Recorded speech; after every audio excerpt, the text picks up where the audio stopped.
Chasing and desperation is the quickest way for you to get used by any man. And I'm here to make sure that never happens to you again. So get ready, grab a snack, get something to drink, but don't keep watching if you know you'll be easily offended. Just a disclaimer, all of these things that I'm about to list to you, I've done the exact same things. I am telling you from my experience what has happened because of my chasing energy, because of my desperate energy. My very first one is you literally have no life outside of the man you're dating. If you do not have any routine, if you have no hobbies, if you are unemployed, whatever it may be, and your face is just constantly in your phone waiting for that text message back, waiting for that FaceTime call at the end of every night, and you aren't building yourself up as a woman, you're literally becoming a waste of space. You are withering away your potential because you are so obsessed with this man. And when you do that, he's not even gonna want to stay with you in the long run anyways. And this behavior, it gives the biggest pick-me energy. You are the biggest pick-me if you're sitting there and you're waiting and waiting and waiting for this man, especially if you are consistently doing wife activity, being wifey on a girlfriend salary, on a situationship salary. This wifey behavior, it's intimacy, it's cooking, buying everything, planning all the dates. Just you are putting in all the masculine energy here and you are actively chasing. You are constantly pursuing him. If you are letting that man borrow your car,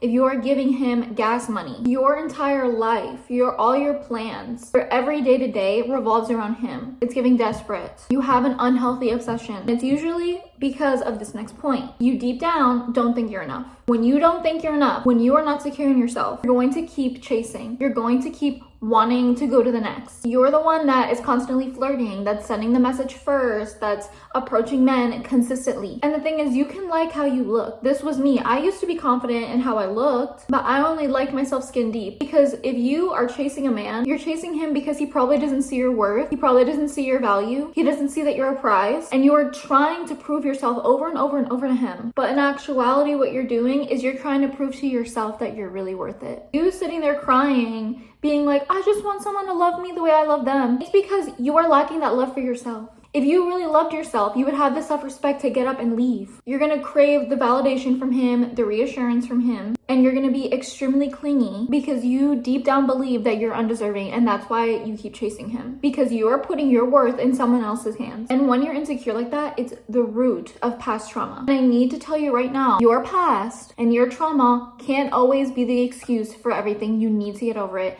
Don't victimize yourself. Don't say, I'm this way and I chase and I do XYZ. I just love to love and I'm so giving because of this. It doesn't matter. Change it. Don't carry your past into your present, because what you're doing is you're using the toxic patterns from your past, the toxicity that you used to love and be obsessed with. And with you using your past as an excuse, you bring it into the present day and you just keep repeating those patterns anyway. You are going to forever repeat the same things that you went through in the past until you let it go. A lot of you are not gonna like this one, and trust me, the person I was 2 years ago, I would not have liked it either, and I would have gotten insanely triggered. The biggest sign of your desperation is that you are giving it up so easy. It doesn't even have to just be physically. It could be energetically, financially. You're draining yourself, draining your feminine energy, pouring into someone else mentally and emotionally, giving all of your energy up so easily. You always being available through text or through FaceTime, being intimate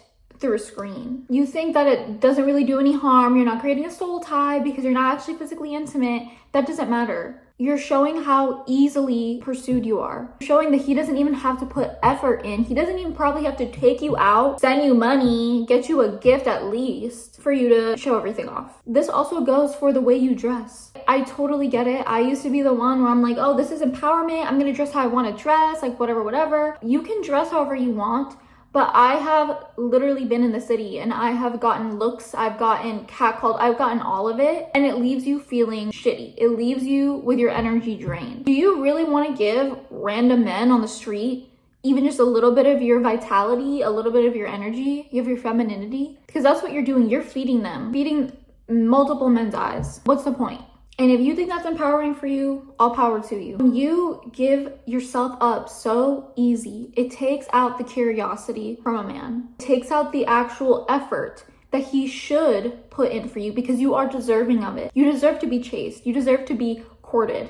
But when you just give it up like it's nothing, he's going to treat it like it's nothing. It's not, I hate all men. It's not that all men are dogs. It's not that all men cheat. Take a look at yourself. Reflect in on your behavior and your actions, and how can you change your own environment? change your own world around you, and actually attract the man that you know you rightfully deserve.